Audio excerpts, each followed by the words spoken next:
میرے لیے اس وقت یہ سب سے اہم سوال نہیں ہے. میرے لیے اہم سوال ہے ریاست کا رول، اور ریاست کس طرح مبینہ طور پہ جبری گمشدگی کو ہتھیار بنا کے پولیٹیکل انجینئرنگ کے لیے استعمال کر رہی ہے. بہت سے لوگ ہیں وہ جبری گمشدگی کی جو ڈیفینیشن ہے اس کو سمجھتے نہیں ہیں. میں اس کو واضح کرنا چاہتی ہوں. آپ اقوام متحدہ کے اسٹینڈرڈز، ٹریٹیز اٹھا کے دیکھ لیں.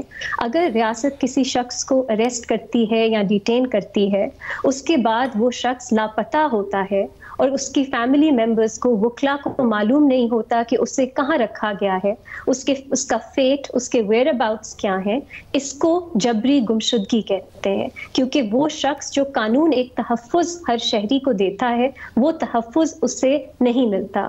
اس سچویشن میں وہ تشدد سے بھی بہت ولنریبل ہوتا ہے، اور بہت سے ایسے کیسز رپورٹ ہوتے ہیں کہ جب آپ لاپتہ ہوتے ہیں، سیکرٹ ڈیٹینشن میں ہوتے ہیں، وہ خود تشدد کی ایک شکل ہے. یہ ہے کانٹیکسٹ. اور ہم نے پاکستان میں دیکھا ہے پچھلے کچھ مہینوں میں، چاہے وہ اعظم خان صاحب ہوں جو کئی عرصے تک لاپتہ تھے، پھر ان کی ایک سٹیٹمنٹ سامنے آ گئی. پھر ہم نے دیکھا عثمان ڈار صاحب کئی عرصہ لاپتہ رہے، پھر ایک ٹی وی چینل پہ ان کا انٹرویو آ گیا. صداقت عباسی صاحب لاپتہ رہے، ان کا انٹرویو آ گیا. اور اب اس کیس میں جو فاروق حبیب صاحب ہے، لوگ اس پہ مختلف رائے کا اظہار کر رہے ہیں کہ پتہ نہیں وہ لاپتہ تھے، وہ حراست میں کبھی لیے گئے یا نہیں. لیکن 29 سپٹمبر کو ڈان نیوز نے کہا ہے کہ ان کو بلوچستان کے جو انفارمیشن منسٹر ہیں، انہوں نے کنفرم کیا کہ گوادر سے فاروق حبیب صاحب اور ان کی کچھ فیملی ممبرز کو اریسٹ کیا گیا. اس کے بعد ان کے وکلا کا کہنا ہے، ان کی فیملی کا کہنا ہے وہ لاپتہ رہے. اور کچھ دن پہلے لاہور ہائی کورٹ میں بھی حکومت کا یہی موقف تھا کہ انہیں نہیں معلوم فاروق حبیب صاحب کہاں ہیں. تو میری نظر میں آپ اس کو مبینہ طور پہ تو جبری گمشدگی کہہ ہی سکتے ہیں. اور پاکستان میں ایک بہت بھیانک، ایک بہت خوفناک تاریخ ہے جبری گمشدگی کی. جس طرح وہ 1980 سے تو رپورٹڈ کیسز ہیں کہ کس طرح استعمال کیا گیا، لیکن اب جو ہم دیکھ رہے ہیں پچھلے ایک سال میں جبری گمشدگی کی بھی ایک نئی شکل سامنے آئی ہے، جس میں ایک سیاسی جماعت کے جو پولیٹیکل فیسز ہیں، ان کی جو لیڈرشپ ہے، ان کو اٹھایا جاتا ہے یا اریسٹ کیا جاتا ہے ایک شارٹ ٹرم کے لیے. اس کو اقوام متحدہ میں کہا جاتا ہے شارٹ ٹرم ڈس اپیئرنس. کچھ دنوں کے لیے لاپتہ رکھا جاتا ہے، کچھ ہفتے، مہینوں کے لیے. اس کے بعد وہ سامنے آ کے ان کا پورا موقف ہی بدل جاتا ہے. وہ ایسی باتیں کرتے ہیں جو ریاست کے بینیفٹ میں ہو. تو میرے لیے یہ سوال علینا سب سے زیادہ اہم ہے، کیا ہم ہماری ریاست کو اکاؤنٹیبل ٹھہرائیں گے یا نہیں؟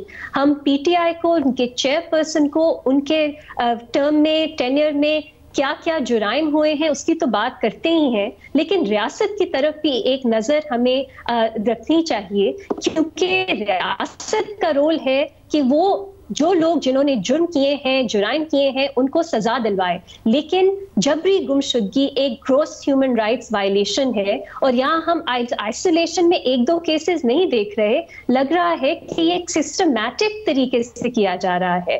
پہلے لوگوں کو اریسٹ کیا جاتا تھا، عدالتیں کہتی تھی ان کو چھوڑ دیں، پھر سے اریسٹ کر لیا جاتا تھا جب تک وہ پریس کانفرنس کر کے پارٹی سے علیحدگی کا اعلان نہیں کرتے تھے. اب اس کے بعد ہم نے ایک اور اس کا بھیانک روپ دیکھا ہے کہ جبری گمشدگی مبینہ طور پہ آپ لوگوں کو لاپتہ کرتے ہیں، جبری گمشدگی کا وکٹم بناتے ہیں. اس کے بعد وہ تبھی سامنے ہمارے آتے ہیں جب وہ پی ٹی آئی سے لا تعلقی یا جو ان کے چیئر پرسن ہیں ان کے خلاف بیان دیتے ہیں. اب کانٹیکسٹ کیا ہے؟ کیا وہ سچ بول رہے ہیں، نہیں بول رہے؟ کیا سچ میں پریشر تھا، نہیں تھا؟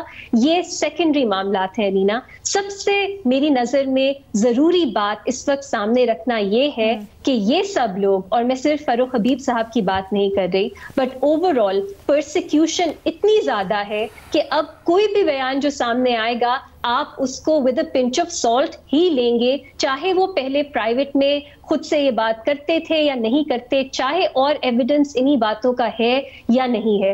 اور علینا، یہ ہم سب کو پاکستان میں اکثر جب بھی جبری گمشدگی ریاست نے استعمال کی ہے، انفارچونیٹلی بہت سے لوگ میڈیا پہ، ہمارے اینالسٹ، کچھ ہمارے انٹلیکچوئلز اس کو جسٹیفائی کرتے رہے ہیں. اس لیے ہم نے دیکھا کہ پہلے کئی علاقوں میں استعمال ہوتی تھی جبری گمشدگی. اب کوئی بھی شخص اس سے امیون نہیں ہے، کسی بھی شخص کو پروٹیکشن نہیں ہے. اب جبری گمشدگی ریاست کا ایک ایسا ہتھیار بن چکا ہے کہ وہ کسی کے خلاف بھی استعمال ہو سکتا ہے. تو اب تو ایک آواز ہو کے ہمیں اس کی تو مذمت کرنی چاہیے، اکاؤنٹیبلٹی ضرور ہونی چاہیے، لوگوں کو جسٹس ضرور ملنا چاہیے، لیکن اس ہیومن رائٹس وائلیشنز کو بنیاد بنا کے نہیں، کیونکہ پھر وہ جسٹس نہیں ہوگا، وہ انصاف نہیں ہوگا، وہ ہوگی پرسیکیوشن اور وہ ہوگی ریونج. اور یہ میرا نہیں خیال پاکستانی شہریوں کو، اور کیونکہ ہم میڈیا کے پلیٹ فارم میں، ہمیں کسی کو بھی یہ ایکسیپٹیبل ہونا چاہیے.